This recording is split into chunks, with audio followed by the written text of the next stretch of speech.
নির্বাচন উপলক্ষে বিশ্বের সমস্ত শক্তিশালী দেশের নজর এখন বাংলাদেশের দিকে। ভূ রাজনৈতিক স্বার্থে কেউ সমর্থন দিচ্ছে জামায়াতকে, আবার কেউ সমর্থন দিচ্ছে বিএনপিকে। তবে বেশিরভাগই চলছে নীরব সমর্থন। কিন্তু কিছু কিছু দেশ তো আবার সরাসরি মনসমর্থনও দিয়ে চলছে। তো বন্ধুরা, আজকের এই ভিডিওটিতে আপনাদের জানাবো বিশ্বের প্রভাবশালী দেশের মধ্যে কোন দেশ কার পক্ষে সমর্থন দিচ্ছে সে সম্পর্কে। তো চলুন আর কথা না বাড়িয়ে ভিডিওটি শুরু করি।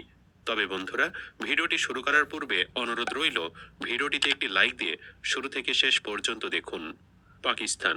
বাংলাদেশের জামায়াত ইসলামীকে রাষ্ট্র ক্ষমতায় আনতে যে দেশটি সবচেয়ে সক্রিয় ভূমিকা রাখছে সেটি হলো পাকিস্তান।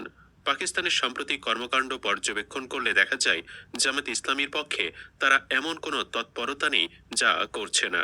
এটা শুধু আমার বক্তব্য নয়, ভারতের গোয়েন্দা সংস্থার একটি প্রতিবেদন যা আমি স্ক্রিনে দেখাচ্ছি, সেখানেই এ বিষয়গুলো উঠে এসেছে। ওই প্রতিবেদনে বলা হয়েছে, আগে বাংলাদেশে ভারত এককভাবে প্রভাব বিস্তার করে ফাঁকা মাঠে গোল দিতে পারত, কিন্তু এখন সেই পরিস্থিতি আর নেই। প্রতিবেদন অনুযায়ী বাংলাদেশকে কেন্দ্র করে ঢাকায় বসেই পাকিস্তানের গোয়েন্দা সংস্থা সক্রিয়ভাবে কাজ করছে, যার কোড নেম দেওয়া হয়েছে ঢাকা সেল।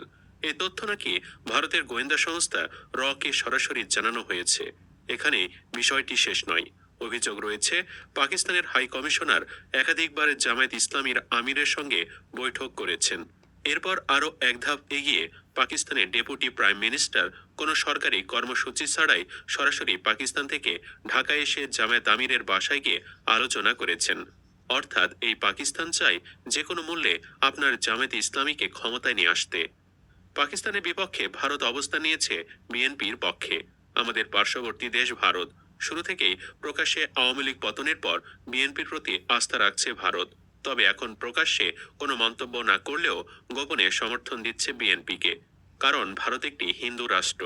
এই কারণে ভারত কখনো চাইবে না বাংলাদেশে ইসলাম ভিত্তিক কোনো দল ক্ষমতায় আসুক। তাই ভারত চাইবে যে কোনো মূল্যে বিএনপি ক্ষমতায় আসুক।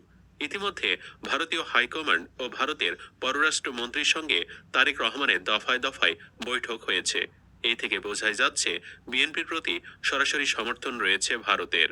বিশ্বের অন্যতম সুপার পাওয়ার দেশের নাম হলো রাশিয়া। রাশিয়া সরাসরি কোন দলকে সমর্থন না করলেও সম্প্রতি তারেক রহমানের সাথে রাশিয়ার হাই কমিশনের বৈঠক করতে দেখা গেছে। এ থেকে বলা যায় বিএনপির প্রতি রাশিয়ার ঝোঁক রয়েছে।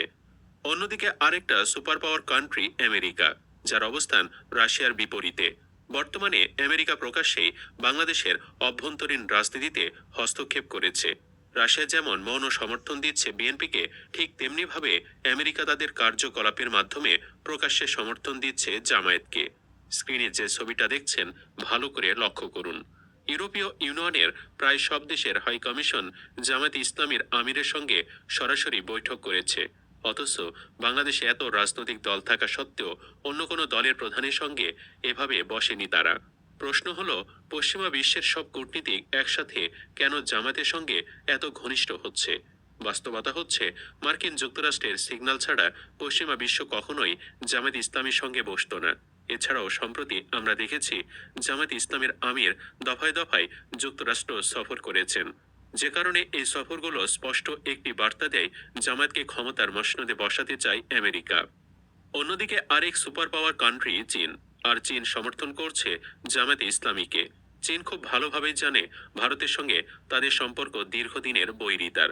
সেই বাস্তবতা মাথায় রেখেই চীন বিশ্লেষণ করে দেখেছে, বাংলাদেশে অন্য কোনো দল ক্ষমতায় এলে তারা প্রত্যাশিত কৌশলগত সুবিধা পাবে না।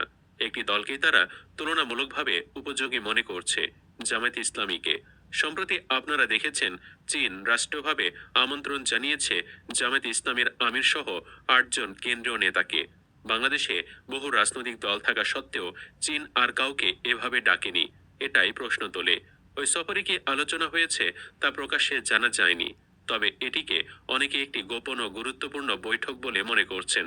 এ থেকে স্পষ্ট বোঝা যায় যে সুপার পাওয়ার চীন তারাও চাচ্ছে, অফিসিয়ালি না হলেও আনঅফিসিয়ালি তারা চাচ্ছে যে জামায়াত ইসলামীকে রাষ্ট্র ক্ষমতায় বসানোর জন্য। আবার অপরদিকে যুক্তরাজ্য সমর্থন জানিয়েছে বিএনপিকে।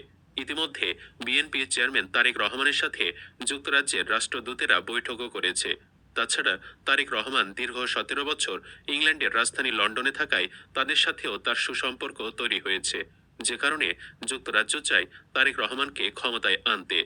এরপর বাংলাদেশের জামায়াত ইসলামীকে বাংলাদেশের ক্ষমতায় দেখতে চায় আরেকটি প্রভাবশালী দেশ তুরস্ক।